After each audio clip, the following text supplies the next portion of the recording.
Zakir müəllim, düşünürəm ki, sizin kimi sənətkarlar dünyanın harasına getsə, elə səsləri də öz formasında qalacaq. Havadan asılı olmayaraq. Az müddət lazımdır ki, o mühidə uyğunlaşsın. Az müddət lazımdır. Ya buradan gedək məsəl üçün elə Şuşaya, ya Xan kəndinə, həmin günü biraz yol yorğunçuluğu, hava, özün alıncan, tutuncan, o həmin anda, həmin vaxtda oxumaq olmur. Bir də deyirlər, səhərlər oxumaq çətin olur. Baxır kimə necə.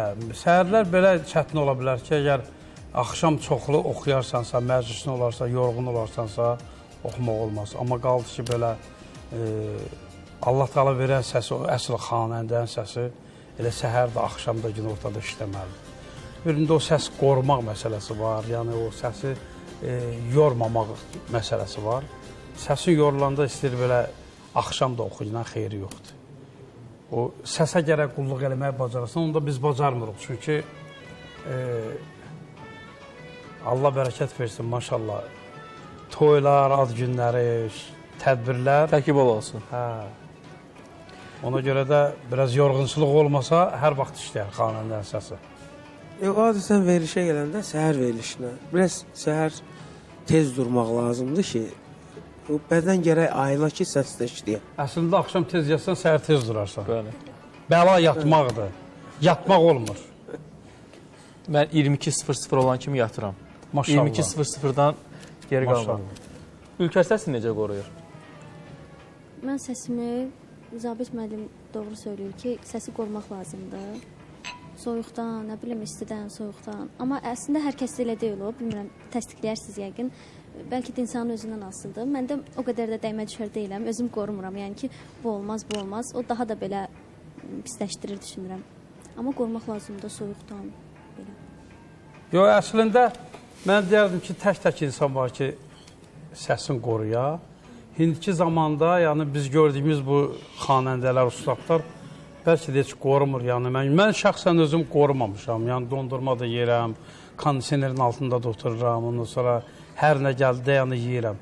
Amma mən eşitmişəm ki, Allah rəhmət eləsin, Ağabal Abdullayev deyib ki, yəni yataq çərpayısında olub, deyib ki, qarpız deyiblər, bilmirəm, xan əmi deyib, yoxsa Ağabal Abdullayev deyib. Ağabal Abdullayev. Deyib ki, xaladenikdənsə yemirəm. Soyuducudan, bəli. Yəni, soyuducudan, əgər o soyuqdursa yemirəm. Amma bu yaxınlarda mən eşitdim, İranda da böyük bir ustad xanəndə vardı. Mən ona dahi bir sənətkar kimi baxıram, ona səslə hər çan qulaq assam, deyirəm ki, yəni bu insandır, bunu insan oxuyur. Yəni bunu da ana doğub. Məhəmməd Şəcəryan vardı, 2 il bundan öncə dünyasını dəyişdir. Eşitdimə görə o da deyib ki, bilsəm ki, öldüyüm günü bilsəydim, bir saat qabaqcadan ürəyim istəyən şeyləri yeyərdim. Yəni, o səsini qoruyan insanlar ki var, axırda səsə yeməyin hamısı düşmür. Elə bir qida varmı ki, həmin qida səsi batıra bilər? Var. Batırmaq demirəm, yəni mən qatıq yemi ayıran üçün bu gün oxumaq biraz məsin çətin olur. Əvvəllər, yəni cavan olanda, yəni Fikir verməmişim. heç fikir verməmişəm, sınaq da eləməmişdim. Əslində o sınaq deyil, amma bir də sonra baxdım, görmüş ki, balıq da yeyəndə nəsə, bağıl əslində yüngül yeməkdir. Dədə babadan eşitmiş ki, xanəndələr, aşıqlar çolpa yeyər.